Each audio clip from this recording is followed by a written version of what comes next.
السلام عليكم ورحمة الله. أهلا بكم في قناة روفي تيوب. هنعمل النهاردة إن شاء الله الحواوشي، بس قبل ما نعمله يلا بسرعة اعملي لايك. أول حاجة معايا كيلو دقيق، نص معلقة ملح كبيرة، معلقتين سكر، معلقتين لبن بودر، معلقتين خميرة فورية كبار. هنحط المواد الجافة كلها على بعض ونقلبهم كويس.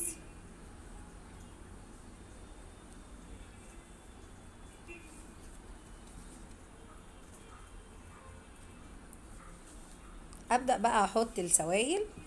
اكون معايا ميه دافيه، ميه دافيه مش ميه سخنه.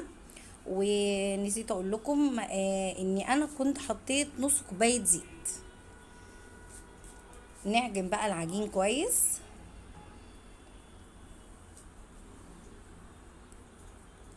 طبعا بزود الميه بالتدريج، ما زودهاش مره واحده خوفا من ان الميه تزيد، فكل ما تعوز اديها. كده بدات الم العجينه. واهم حاجه في العجينه اني انا لازم اخدم العجينه كويس جدا، مثلا بتاع 10 دقايق كده، ادعكها كده على الرخامه. اهي في الاول بتبقى ملزقه كده معايا، بعد كده بتلم معايا خالص مع الخدمه في العجن، بتلم معايا خالص وبتبقى ناعمه قوي وبتبقى جميله. بس هي العجينه اهم شيء فيها ان انت تخدميها كويس. او ابتدى يفك شويه معايا، كل ما اعجن كل ما هتلم معايا. هي عامة عجينة الحواوشي كمان بتكون شبه ملزقة شوية، مش بتكون ملزقة، بتكون شبه ملزقة شوية.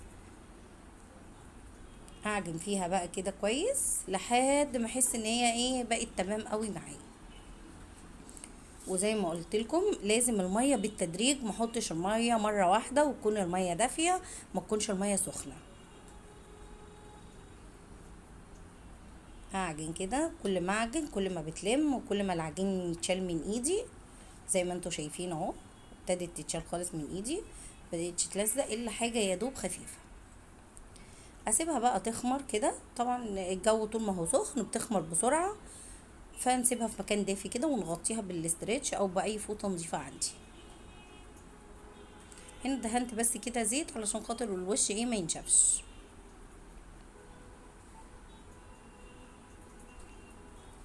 انا بقى معايا اللحمة اللي هحشي بيها الحواوشي.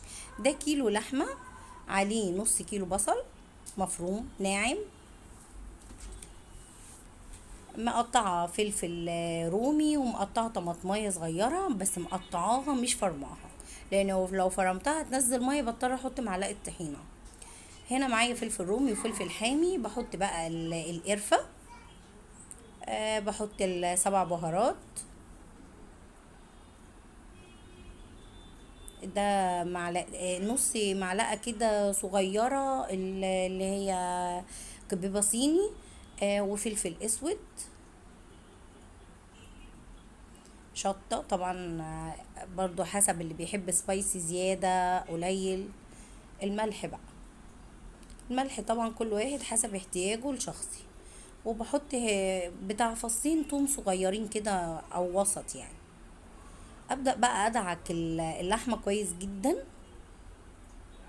لما الخليط كله يمتزج في بعضه.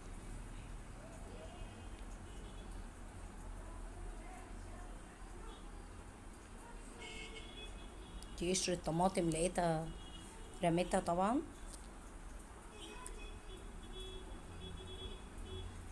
كده انا بقى بسيب العجينة دي بتاعت اللحمة في التلاجة بقى تتبل كده في قلب بعضها شوية لحد ما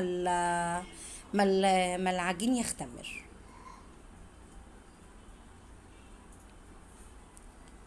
هنا العجينة زي ما انتوا شايفين كده خمرت. اهبطها بقى واقسم العجينة بتاعتي دي لكور.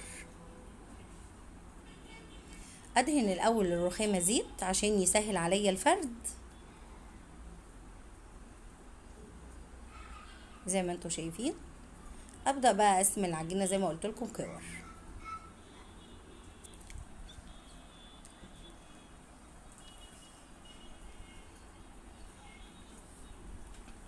انا هقطع لكم بقى العجينة بكذا شكل.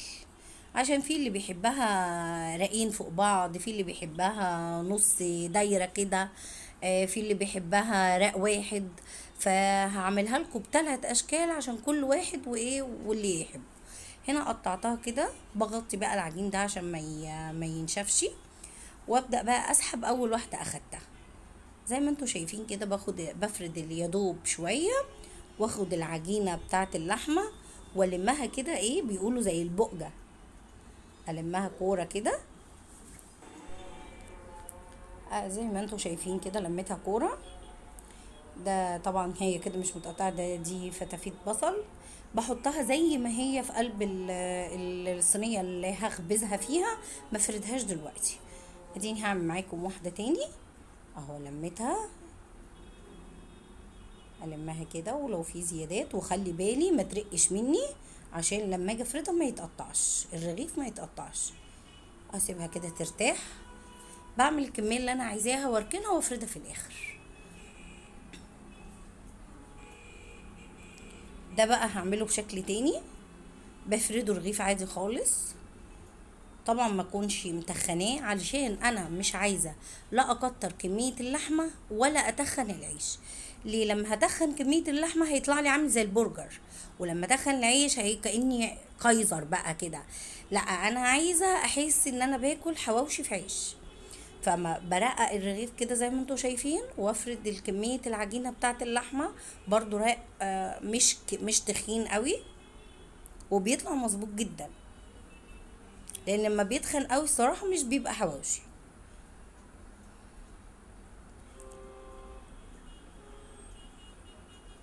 اسيب بقى الحروف كده فاضيه، وبسيب الحروف فاضيه لاني هفرد الوش اللي فوق هعمله اقل من اللي تحت، يكون يدوب بس فوق العجينه، لسبب ان انا عايزه اجيب العجينه من تحت لفوق، علشان لما اقلب الرغيف يبقى شكل الرغيف كويس، مش باين فيه اي فواصل، ما يبقاش فيه فرصه في الفرن ان هو يتفتح. زي ما انتوا شايفين بالشكل ده اهو. طبعا العجينه خمرانه طريه معايا مساعداني ممتازه اهو. بقلبه كده، هي كانت فتحت حته معايا لميتها بايدي.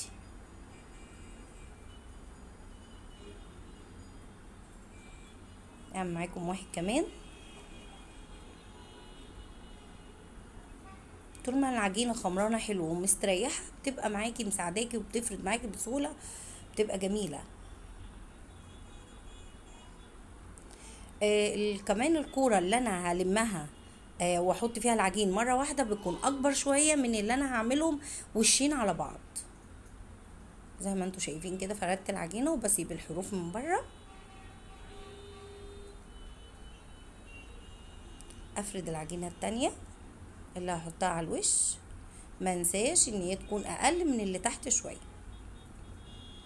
في اللي بيتني الحروف على بعضها كده كده بايده، بس ايه دي بيبقى فيه ممكن فرصه ان هي تفك، ما يعني ما بحبذهاش.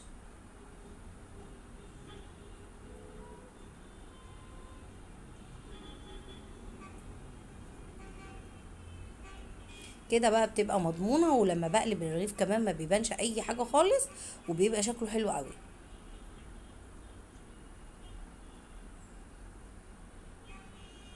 كده بقى دول استريحوا، ابدا بقى افردهم بايدي.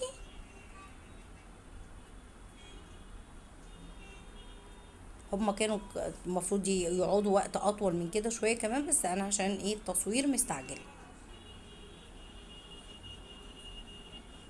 بدهن بقى الوش بسمنه، سمنه سيحتها او معلقه زبده.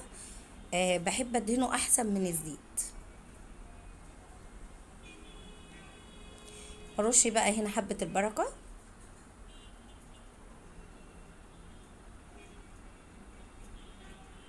وبرش كمان سمسم. السمسم اللي معايا كان سمسم ابيض لسه مش متحمص.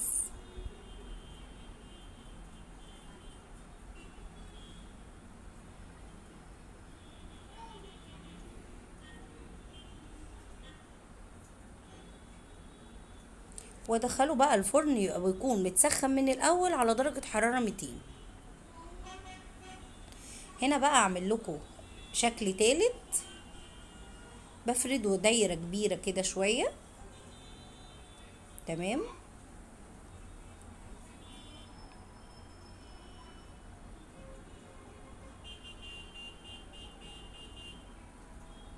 احط بقى اللحمه في نص الدايره، ما اجيبهاش في الاخر خالص، احطها في نص الدايره.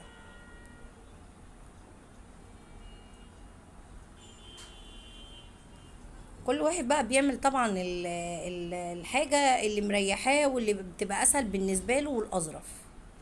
انا قلت اعمل لكم الثلاث اشكال عشان كل واحد يعمل اللي هو عايزه. زي ما انتم شايفين بقى، بجيب النص الفاضي على النص المليان وببدا اتنيه بالشكل ده. بس المهم ان انا اتنيه واضغطه كويس جدا علشان خاطر ما يفكش مني في الفرن، لان انا ما بحبش اصلا الحركه دي. وبحرف الشوكه بقى ابدا اضغط. هو بيديله شكل حلو، وكمان بيساعد ان انا اقفل العجينه كويس قوي.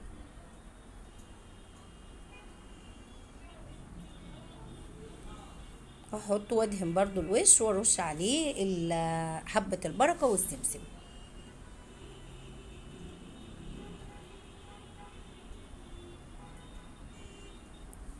طبعا بعد ما حطيته في الفرن، ده الشكل النهائي للحواوشي الاسكندراني. وما تنسوناش بقى في الاشتراك واللايك والشير. ويا رب يكون الفيديو بتاعنا عجبكم النهارده، وبألف هنا وشفا.